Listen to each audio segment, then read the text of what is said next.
如果你现在还不知道爱普斯坦是谁，他长期诱骗女生，甚至有些是未年，他会在他的私人岛屿中，也就是那个俗称萝莉岛的岛，与许多国家的政治领袖、商业巨头，还有一些皇室的成员，举办各种合法，甚至现在看起来有些非法的派对，这也导致这个案件受到了大量的关注。而就在前阵子，因为 Epstein 档案透明法，美国司法部公开了超过300万页的 Epstein 档案。里面包含了许多社会上的名人，其中像是微软的创办人比尔盖茨，在政府公开的档案中 ，Jeffrey Epstein 写给了自己一封 email， 里面谈到了比尔盖茨从一位俄罗斯女身上得到了病，原来 Windows 系统不是唯一一个能得到病毒的，还跟 Jeffrey Epstein 要抗生素来透露给自己的老婆服用。Bill Gates 在后来的访问也说到，他很后悔跟他相处的每一分每一秒。Apparently, Jeffrey wrote an email to himself.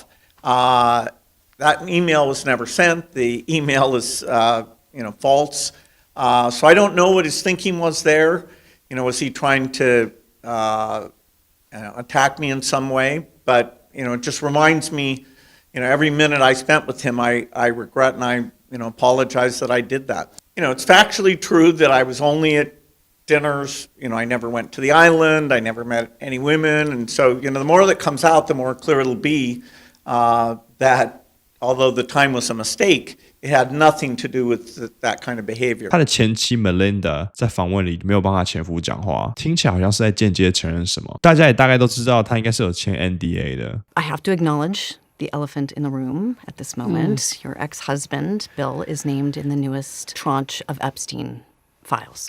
And there are a new alleged details about his past behavior, and I want to give you the opportunity.to respond in whatever way you want to. Well, let me say this. I think we're having a reckoning as a society, right? No girl should ever be put in the situation that they were put in by Epstein and whatever was going on with all of the various people around him. No girl.I mean, it's beyond heartbreaking, right? I remember being those ages those girls were. I remember my daughters being those ages, right? So for me, it's personally hard whenever those details come up, right? Because brings back memories of some very, very painful times in my marriage. But I have moved on from that. I purposely pushed it away and I moved on. I'm in a really unexpected, beautiful place in my life. So whatever questions remain there of what I can't even begin to know all of it, those questions are for those people and for even my ex-husband. They need to answer to those things, not me. Well, and I am so happy to be away from all the muck that was there. I wonder what your dominant emotion is when you read these news articles. Sad.Just unbelievable sadness. Unbelievable sadness, right? 3年前 Melinda 在受到访问的时候说到，她从来没有喜欢过 Epstein。It was also widely reported that Bill had a friendship or business or some kind of contact with Jeffrey Epstein. It's not one thing, it was many things. But I did not like that he'd had meetings with Jeffrey Epstein, no. And you made that clear to him? I made that clear to him.I wanted to see who this man was, and I regretted it from the second I stepped in the door. He was abhorrent. He was evil personified. I had nightmares about it afterwards. My God, I feel terrible for those young women. It was awful. 巧合的是，在 Jeffrey 写到比尔盖茨那封信的同一年 ，Bill Gates 的慈善机构决定给新创公司$10万的启动资金，来研发更好的保险套。如果提早这个保险套，比尔盖茨可能就不会身装病毒了。另外一个整起事件很可疑的点是，2019年8月，有一个用户在论坛 4chan 上面写道，昨晚在4点15点名之后，他们把他用轮椅送去医疗室，双手被铐在前面，但没有任何一位护士说曾和他交谈过。接着我们就看到一辆运转车出现，我们的周末是不会办理释放的，除非有法官下令。接下来发生的事是，他被关进单人牢房，然后就被发现身亡了。那辆转运车没有登记进出，我们也没有记录车牌号码，而且根据放他进门的塔楼警卫所说，车后面还坐着一名穿着绿色军装的人。后来法院决定调查那篇出现在 4chan 上的匿名留言，当时 4chan、Apple、AT&T 还有 Citibank 都被要求配合调查，来协助找出这个匿名贴文的作者到底是谁。根据文件内容显示，检方取得的银行记录指出，那位在 4chan 发文的人很可能就是 Robert Grijalva。那 Robert Grijalva 到底是谁呢？在另外一则 Epstein 的文件里面，记录了在 Metropolitan Correction Center 进行的访谈内容，主要是在确认 Epstein死亡的当时有哪些狱警里在监狱里面上班。这篇文件也证实了 Robert Grijalva 是这个监狱里面的工作人员。很多人也觉得他自己在监狱里面结束自己生命的那一天充满了各种的疑点，像是原本应该拍到牢房的摄影机居然没有在录影，尤其是在联邦监狱里 Epstein 同时也是全美当时最受瞩目的囚犯。照理说安全检查应该不可能那么松散，2名看守他的狱警还睡着并同时造假记录。而 Epstein 其实原本也是在自我了结的监控名单里面，却在结束生命之前自我了结的监控突然就被解开了，保护突然降低，加上说这些牢房本来就是为了预防自我而设计的，所以就算你想要把自己干掉，其实也没有这么简单。法医指出他颈部有3处的骨折，这在上千起监狱自杀案里面他是完全没有看过的，但是最后官方还是以他是自我的结案，而且没有公开改判的证据，所以整体看起来非常的不合理。在这个资讯被曝光讨论以后，有些阴谋论也说到，其实 Epstein 根本就没有死掉，他其实正在以色列生活。随后就有人推出了 Epstein 疑似在以色列生活的图片，但这个图片已经被证明的是 Google Gemini 的 AI 图片。你可以看到后面的红绿灯的顺序不一样，旁边那2个人也异常的模糊，再加上原图的右下角其实是有 Gemini 的浮水印的。那在这个 Epstein 其实还没有死的阴谋论之后呢，有很多人突然间谈到了 Pizzagate。 不知道有没有人记得2016年总统大选的时候，Pizzagate 也就是披萨门的阴谋论非常非常的火红。当时希拉蕊的竞选主席 John Podesta 的个人电子邮件账号在2016年3月被入侵维基解密也在2016年公开了他的邮件。披萨门的阴谋论支持者声称在这个邮件里面有非常非常多的暗号，把很多民主党的高层与人口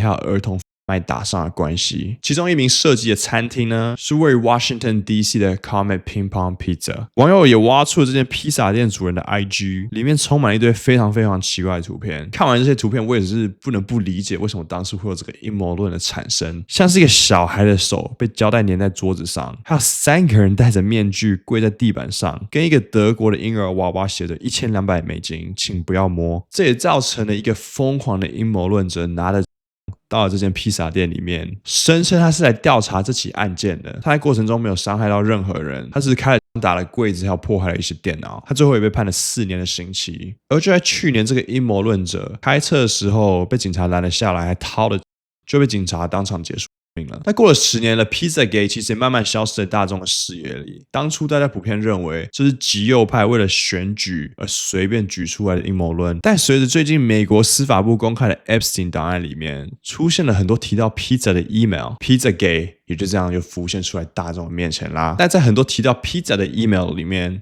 有些看起来很正常，有些看起来却有点奇怪，有点违和感。尤其是 Cheese Pizza 常常被拿来广义的当作儿童暗号，像是有一封 email 提到什么时候要去吃披萨配葡萄汽水。很多网友觉得这个搭配非常非常奇怪，他们不知道有任何人会喝葡萄汽水配披萨。我个人也是没有用过这个组合，那留言告诉我，如果你真的有试过这个组合的话。还有另一封邮件说到，你的意思是散发出一种柔和的光芒，带着幸福与兴奋的表情吗？对啊，那就是披萨的魅力。也有人问到可不可以去 Red Hook 快速的吃一顿披萨。Red Hook 是一个在 Virgin Islands 的城市， Epstein 常常从这个城市把他的员工载到他的私人岛屿上面。我不知道你们怎么想，但是真的有人会大老远的跑到一个小城市里面吃披萨吗？尤其是美国，好吃的披萨到处都是，为什么要偏偏跑去那边吃披萨？那想到说 Epstein 还把员工从这个地方载到他私人岛屿上面，听起来反而像是一种暗号，要去他的岛屿上面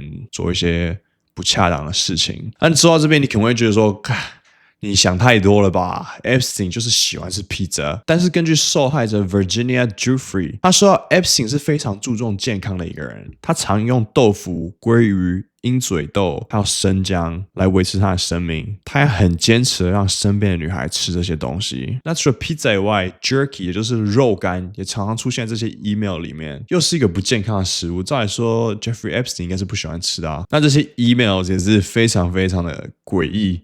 像是 Jeffrey Epstein 曾经说到，我们分析了肉干了吗？还有另外一封邮件提到，We'll walk the jerky over to Jeffrey， 意思大概就是我会带着肉干走到 Jeffrey 那边。但是这个 walk the jerky 听起来有点奇怪，我不是英文母语者，所以如果有英文母语者的话，欢迎在留言告诉我。但是我对 walk the jerky 的定义就是这个动词 walk，as I'm walking my friend to the library， 意思就是我要带我的朋友去图书馆里，但是有一种这个朋友会走路的感觉，所以当我看到 I'll walk the jerky over to Jeffrey， Why is the jerky walking? It just doesn't make sense。 还说到 Jeffrey Epstein 想开始吃一些正常的食物，难道肉干不是正常的食物吗？然后还说到 Epstein 楼下的冷冻库里面有6包剩下来的肉干。我其实看到这个时候很怀疑，因为我其实真的没有听说过肉干是需要冷冻的，但是我 Google 了一下，有些时候肉干还是真的需要冷冻来维持它的新鲜度，可以延迟它的保存期限。那前面也说到了 Epstein 非常非常在乎自己的饮食，所以这么热爱吃肉干听起来相当的违和。我个人也很喜欢吃披萨，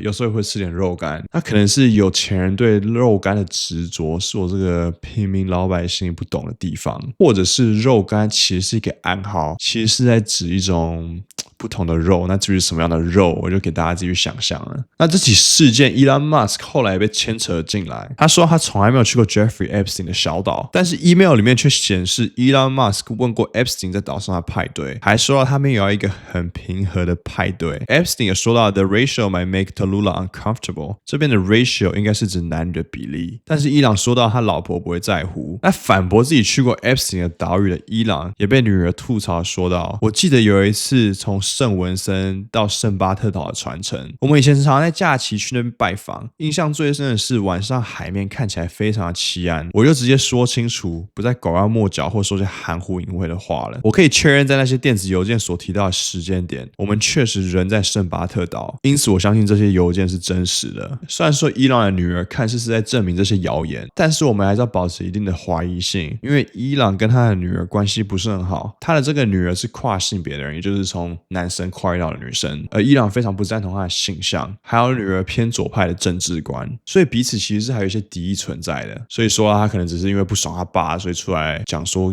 我以前真的去过，爸爸以前就是去这些岛上之类的。而这之外呢， Jeffrey Epstein 也被怀疑跟以色列情报局 Mossad 有一些关联，包括他与以色列前总理 Ehud Barak 的往来，还有对以色列相关组织像是 Friends of the Israeli Defense Forces 还有 Jewish National Fund 有过捐款。部分的 FBI 备忘录与消息来源推测他曾被以色列情报局 Mossad 接触利用，也有可能是以色列的间谍。要知道他的合作伙伴 Ghislaine Maxwell 的爸爸Robert Maxwell 长期被传与以色列情报局有关联，连 Epstein 都在 email 上面写过 Robert Maxwell was passed away， 意思就是 Robert Maxwell 是被是的。他说到 Robert Maxwell 曾威胁 Mossad， 他们如果不给他4亿英镑来拯救他的事业，他就会揭露自己为他们做过所有的事。在那段期间，Robert Maxwell 他可以自由出入柴契尔夫人的唐宁街、雷根的白宫、克里姆林宫，还有整个欧洲的权力核心。Maxwell 将他所掌握的所有机密情报转交给 Mossad， 而作为交换 ，Mossad 忍容了他对奢华生活与女性的追求。他还自封为以色列在苏联集团中的非正式大使。不过，像 Epstein 这种掌握全球精英人脉和敏感资讯的人物，本来就很容易成为各国情报局的接触对象。但以色列总理最近也出来辟谣了，说 Epstein 从来没有为以色列工作过。那整起事件呢，很多美国人民都对美国政府感到不满，因为说好的透明化没有彻底的被执行，很多加害者的名字都被遮了起来。然而就在2月9号，美国国会议员可以开始看这些没有被遮名字的档案。其中民主党的国会议员 Ro Khanna 说到，美国司法部没有按照通过的 Epstein 档案透明化。当美国司法部从 FBI 拿到这些档案的时候，他们发现很多档案里面从3月的时候就已经被 FBI 给遮住了。司法部的人也出来说到，他们遮住这些名字是因为有受害者出来抱怨到自己的不雅照还有信箱都显示了出来，而有些他们遮起来的加害者的名字是不小心错误的被遮起来的。然而就在国会议员 Ro Khanna 还有 Thomas Massie 检查这些资料的2小时以内，他们就指出了6个不该被遮住的名字，其中最引人注目的就是曾被 FBI 怀疑跟 Epstein 有共谋关系的 Leslie Wexner。Leslie Wexner 这个名字大家可能比较陌生一点，但是他达到了一个非常庞大的零售帝国，一些知名的牌子像是维多利亚的秘密啊，还有 Abercrombie Fitch， 还有 Bath and Body Works。另一个被遮掉名字的名人则是杜拜环球港务的 CEO Sultan Ahmed bin Sulayem， 他也被国会议员 Thomas Massie 证实，他正是那个给 Jeffrey Epstein 看过模糊型影片的人。那虽然说 Epstein 在2019年的时候已经去世了，但国会还是可以调查整起事件的。也因为这样 Hillary Clinton 还有 Bill Clinton 会分别在2月26号还有2月27号上国会接受问答。国会调查的影响力通常是在比较政治上还有名誉上的，而不是刑事惩罚。你呢？你怎么看整个事件？你相信这些阴谋论吗？欢迎留言告诉我。那如果你看到最后的话，也欢迎订阅。我们下礼拜见。